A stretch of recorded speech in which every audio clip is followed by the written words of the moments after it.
Welcome to Salsa Squad, the podcast about staying sober in the city, with your hosts, Kate Sander and Jes Valentine.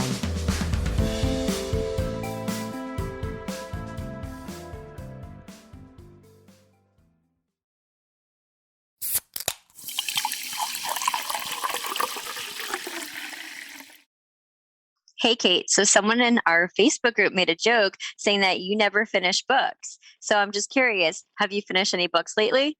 So I believe the last Audible ad was talking about Blackout, and no, I haven't finished that one. I often don't finish books, but I don't feel bad because I'm just listening. I'm currently listening to a book on emotional childhood neglect called Running on Empty, and if you guys sign up to audibletrial.com/Seltzer Squad, you can get your first month for free and listen to books haphazardly like we do. The best part about listening to a book on Audible is it's kind of like a podcast. You can drop it at any time and pick it up anytime. So definitely use our promo code and get your first month free.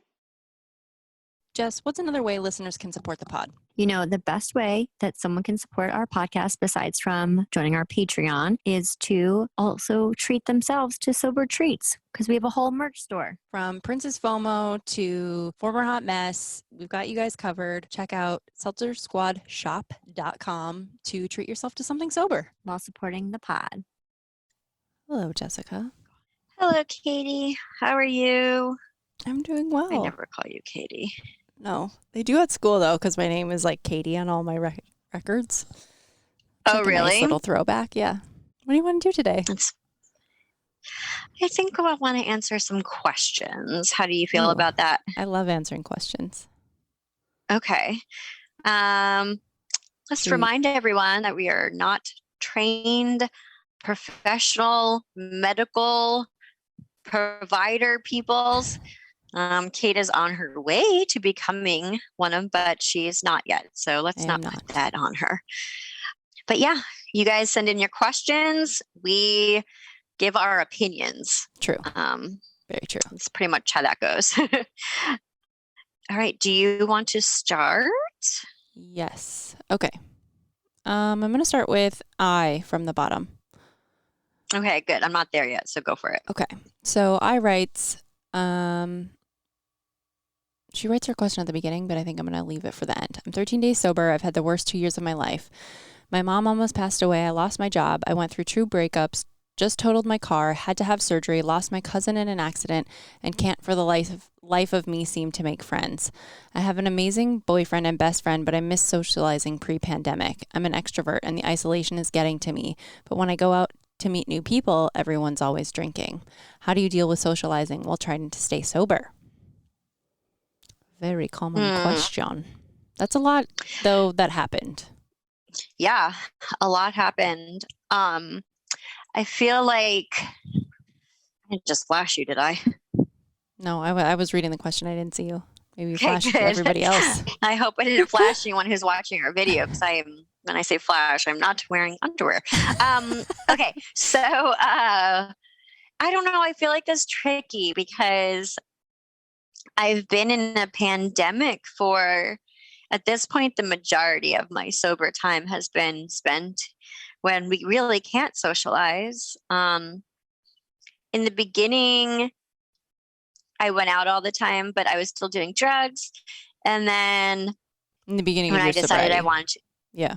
Well, the first time, right? And then the second time, well, it probably was like the 15th time, but like the first time I, thought about really, really sticking to it, I quitting drinking. But I didn't have any intentions of quitting drugs. So point is, I was still going out all the time, but then I was doing more drugs. And then when I decided that wasn't working for me either, I decided to completely kind of stay out of the bars. Mm-hmm. So I stayed out of the bars. But I don't know. This doesn't really say if she's going out or she just wants to make friends. I think that's tough because I can certainly relate to what you said. And the first time I got sober, I was still bartending. And I felt really isolated because I felt like I didn't want to be at the bar if I wasn't drinking. And so therefore I just stayed home and I was alone, which is like what pandemic quarantine life has been. And I even think now, I can relate to wanting to socialize a bit more and not really having a ton of people to do it with. And yeah, same. I think the thing that I'm trying to ask myself is, what was I thinking that I was getting before? Because I think I've gone through like a lot of stages with like my interactions, right? Like, am I socializing to get something? Am I socializing to, feel better? Am I socializing to distract? Like, what is my goal for, like, I think now my goal is I just want to feel a connection with somebody, right? And I don't want to be drinking or doing something harmful while doing it. And that's hard because most of us are avoiding those things, right? Like, we're avoiding deep connection and we're avoiding, ourselves. And so I don't know that I have a great answer, but I think I just try to have no expectations when I'm going into things now. And if I sign up for something, I better really want to do it. Otherwise, I don't want to waste my time. So if I'm really want to, see somebody and spend time with them, I'm like there to hear about them. And I think for me, the bigger thing is, even if they are drinking, what are my boundaries around that, and what am I trying to get out of that? There's nothing wrong with people that are drinking.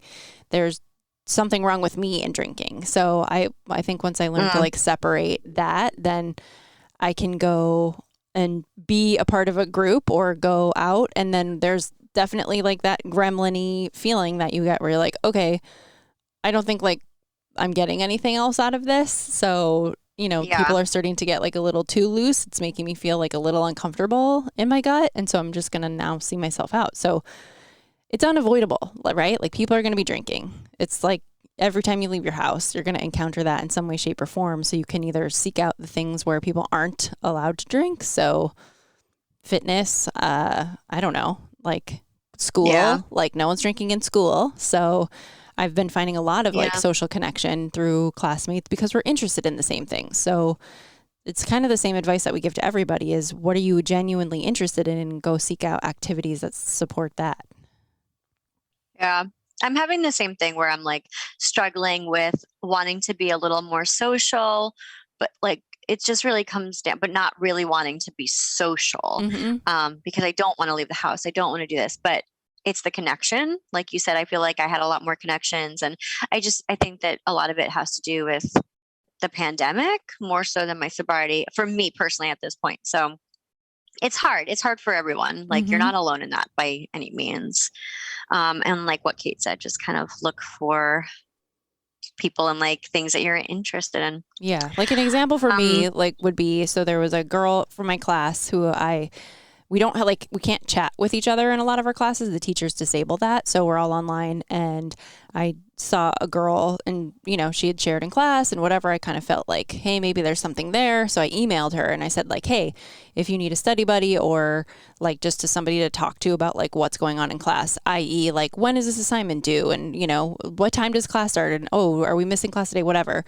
I just reached out to her and like gave her my number, and I didn't even know if she would respond. And so she responded. And so we've been like text friends, right? Like we see each other in class online and then we text. And, eventually she was like, I'm vaccinated. We could meet in real life. And I was like, yeah. So we ended up scheduling like a day. We went to a park and like hung out, and like I had never met her. She was a stranger.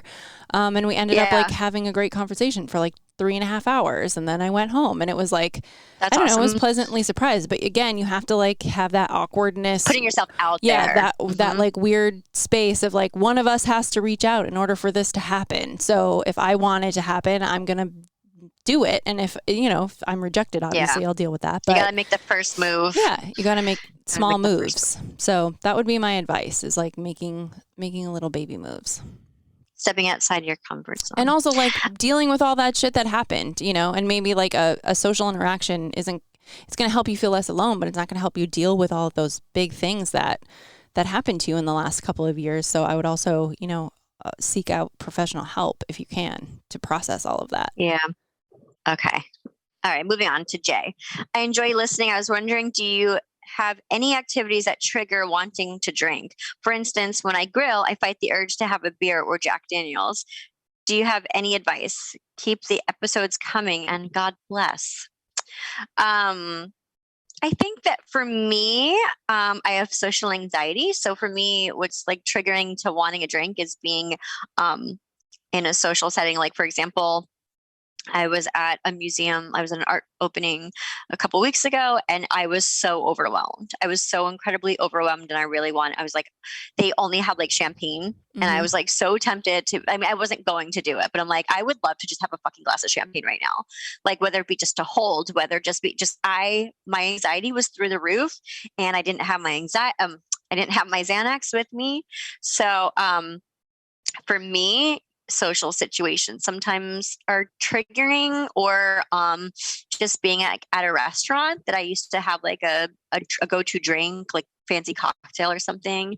Those are mine. But like you said, yours is grilling. Like that make like everyone has their own things, and it sucks because I mean, I've been sober for over 3 years and it still happens. Yeah, it comes out of nowhere sometimes where I'm like, I think for me, it's still in very like impulsive split decisions that I could imagine myself slipping. Like, I don't think that it would be a very conscious thing, but I think it would be, if you're giving the example of the art opening, there would be that flash across my mind. Like, well, there's nothing else to drink. I need something to drink. Like, should I just, you know, and then that trigger will happen. And then there's obviously like for me, you know, seasonally, like when, like for some reason every fall I still get like the urge to drink red wine, or like on a, you know, that. Yeah. I don't know. Sweater weather. The sweater weather, drinking red wine, seasonal depression, you know, looming around the corner makes me want to drink red wine. But for me, if I drink a glass of Frey, or if I even just like put something in a nice glass, it kind of puts that at bay.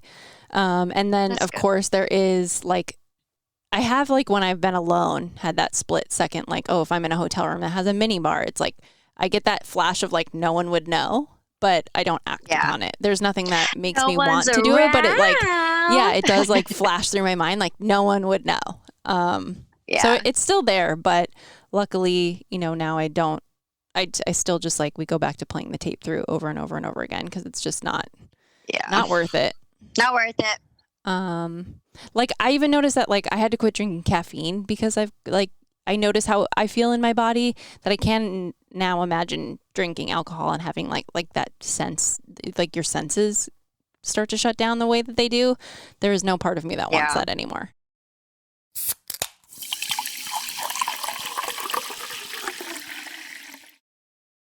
Hey, Kate, what is the number one sober tool that we always recommend? Therapy. And we have recently partnered with BetterHelp. Do you want to tell everyone what that's about? So BetterHelp is an online mental health platform. Basically what it is, it's an app that you get access to therapists. So you take their short quiz, they match you with somebody in your area, and it's affordable private counseling for individuals and couples anytime, anywhere. You don't even have to leave your house. You don't even have to wear hard pants. That is amazing. And what are we giving our listeners? 10% off. Just go to betterhelp.com/seltzer squad. Am I up? Okay, I'm going to read C. So C writes, ever heard of a dry drunk? I just heard about it and I'm very interested in hearing your take. So I Googled, we've talked about it before, but I Googled it just to kind of give everyone a refresher. So this is from healthline.com. So take that for what it's worth. So a dry drunk is they just list a bunch of characteristics of what it is to be a dry drunk, and mood symptoms can include irritability, frustration, anger, low spirits, impatience, restlessness, resentment. That's directed towards yourself, maybe towards people who still can drink, or people who want you to quit drinking, distraction or boredom. And then behavioral symptoms are a tendency to judge, blame, or criticize yourself harshly, frustration with the treatment, which may lead you to skip meetings or counseling sessions or give up from them entirely, frequent daydreaming or fantasizing about alcohol use, and using other behaviors to cope with abstinence from alcohol. Yeah, I think I was a dry drunk for like 2.5 years of my early sobriety. Like until I really started to process and get like deeper. What does that mean? Deeper. Like white knuckling it? Like, yeah, I think so. I think it's just kind of like a gentle or a resentment towards the fact that you can't drink and you have an issue with it. And then the way I like imagine it is like, it's like white knuckling just all of your like, you're going through your motions with like, I can't drink in the back of your mind all day long, which can make you upset and irritable and restless and judgy. And I definitely had all of those things. I mean, did you? I feel like you weren't as tightly wound about thinking you were going to relapse as I was you were this time. Like this time you were like, nah, but I think my early sobriety was like very tightly like, don't relapse, just focus on not relapsing. And so everything else was just kind of like tangled up. I think that was how I was maybe like the first time when I was still going to bars and stuff like that. But yeah, I think I probably was like a dry drunk because I was still doing everything that my wet drunk self was doing, you know? So I think it's like, in essence, for me, like being a dry drunk is kind of avoiding all of the reasons why you drank. And so if you're just like, oh, I don't drink anymore, and then you don't process any of those emotions or behaviors of why you drank in the first place and the feelings attached to it, you'll just continue to like live in that weird gray area of not healing because you're not allowing yourself to, because you don't even want to open up the can of worms because you're afraid of what might come out. And I think for a long time I was really like worked up and in that space for sure. I mean, therapy has definitely helped me through that, and also just kind of being really real with myself about like who I am, what I'm about, and kind of not denying parts of myself anymore. You know, like I think we've talked about it before. It's like not denying yourself good things that can happen as a result from not drinking, and, you know, letting go of the shame of the things that you did. All of that can keep you in a dry drunk space, in my opinion. Yeah. And everyone's different. Like something that would not keep us in that space could totally keep someone else, and vice versa. So dry drunk.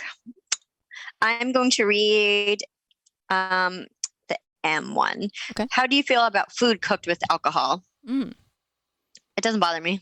It never occurs to me to like cook with it. I think you probably eat more food cooked with alcohol than me, but I know like TJ will make pulled pork and he'll put like a beer in it or whatever, but I don't keep any alcohol in the house for cooking purposes. Like I don't even keep like cooking wine or whatever they make.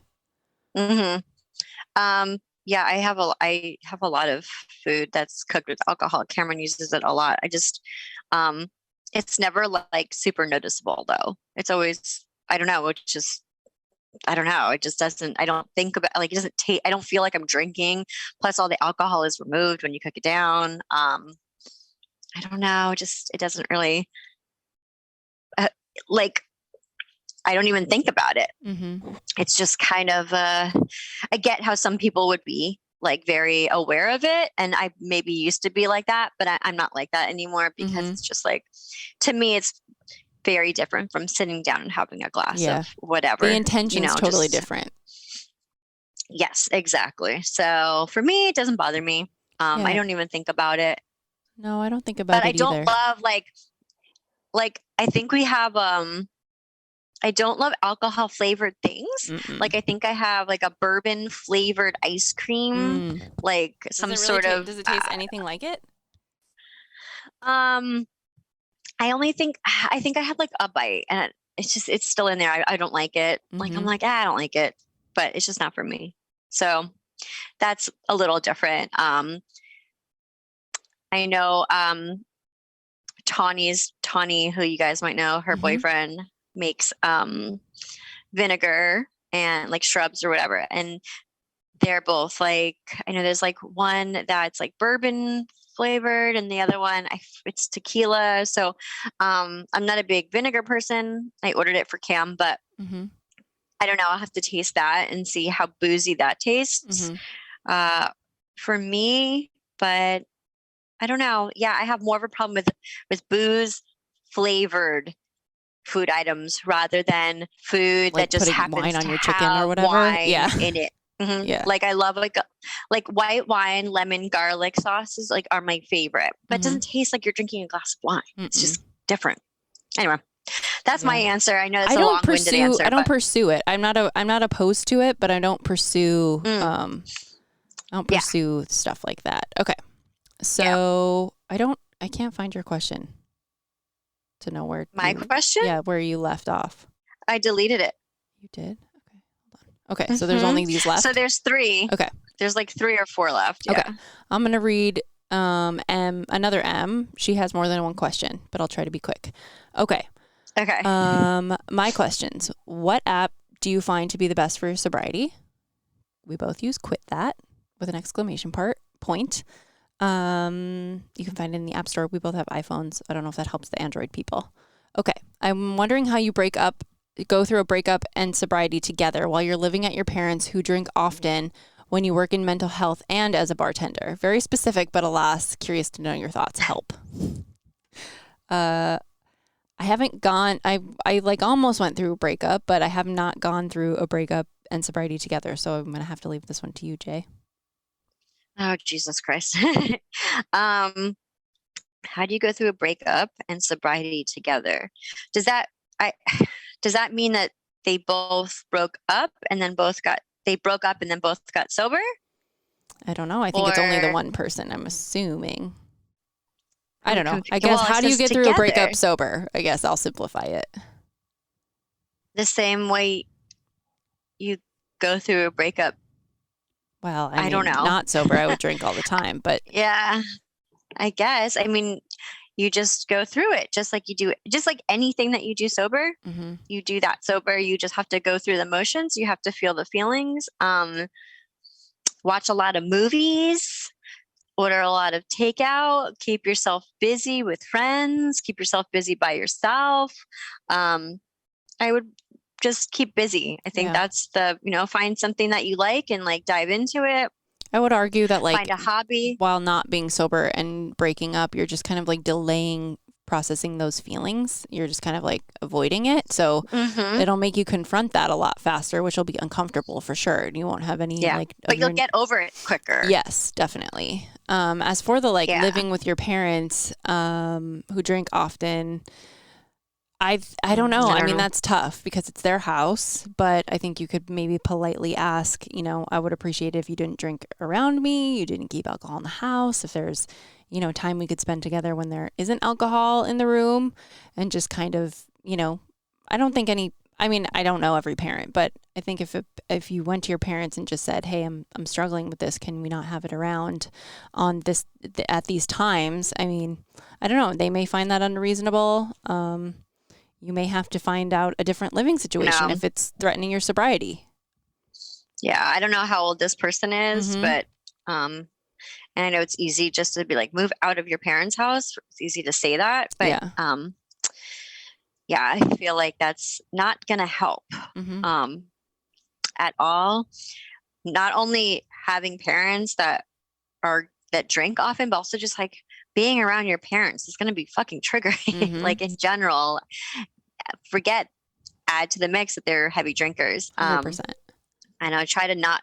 I don't know. You can't really tell your parents not to drink in their own house. I mean, you can ask and say like, hey, I noticed I've been, having some bad shit happen to me when I've been drinking. I would like to try it without. Could we try dinner tonight without alcohol? I don't know. I mean, everybody's going to react differently. You're going to trigger their shit. So yeah, it's tough, but I think it's worth having a difficult conversation if it's important to you, and sobriety is important. I think I've asked TJ, like, can you not have a drink every night at 5:00? And eventually, he didn't do it right away, but he did it, in time. It became less important to him. Okay. Yeah. All right. I would love to know if what you two have at the top of your sober activity list, everything surrounding activities in my life, as you two mentioned, relates to alcohol. What's at the top of your sobriety list? Work. Yeah, totally. I'm constantly working. I work 24/7. It feels like, even when I'm not with clients, I'm drawing, but I love my job. So find something that you love, and I don't know. You could watch. You know what I used to do a lot? I used to watch makeup tutorials on YouTube and do makeup all the time. I forgot about that. That was a thing that I always liked doing. This girl likes true crime from the other shit that's in her thing, her email. So there's that one girl, I think her name's like Bailey something or other, and she does like makeup tutorials while telling you a true crime story. Like maybe like listen to that. Yeah, I've seen like one. So like that's something that you can do. Just like find something, like find a book club, just find something that you like. It's You hard and I are for both us like, to I think say what. in the early sobriety days, we were both doing like at home projects, like rearrange your room, like Yeah. paint the walls. That was like 100% my thing. things to keep like your hands busy. I like bought a van and fixed it up. Mm-hmm. Definitely because you have so much more time, you just want to keep yourself busy. So I would say that that's all at the top of my sober activity list. I think that's it. Yeah. That's it from M. I think that's it. Good luck to you, my dear. I think that's good for today. If you guys have any questions, please email us them at seltzersquadpod@gmail.com and just write question or questions in the subject line. And maybe we will answer it on the pod. We try to get to them all, but sometimes we can't get to everybody. But yeah, thank you so much for listening. And until we meet again, Jessica. Be nice to yourself. Don't forget. Hangovers suck.